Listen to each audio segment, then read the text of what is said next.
Nagulat ako pagbukas ko ng phone ko, ang daming notification sa email ko.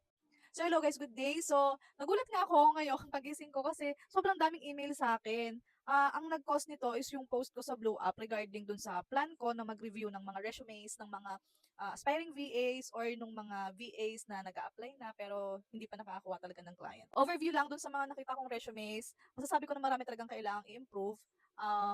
Good thing din na may nag-send sa akin kahit papaano kasi at least nagkaroon ako ng idea kasi halos common yung nakita akong formats nila, and for me, yung mga formats na yon is hindi siya applicable for freelancing or for virtual assistant applications. Pero remind ko lang po kayo na yung resume review or CV review na gagawin natin, hindi nyo siya kailangang isend sa akin ngayon kasi ang plan ko po doon is by scheduling siya. No? So, magpo-post tayo ng schedule kung kailan po ako available to review resumes, and then magko-call tayo. It's either through Zoom or Google Meet para na-explain ko sa inyo kung ano yung i-change dun sa resume nyo mismo. So, itatakil natin siya isa-isa.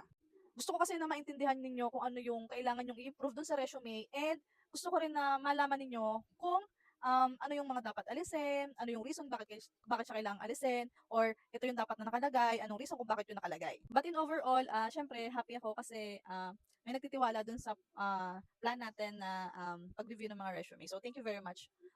Sa ngayon yung po muna, wait kayo ng schedule, ipopost ko po yung schedule. Tingnan natin kung ano yung best na mag-work for both of us, no? So, ayun lang. Bye-bye.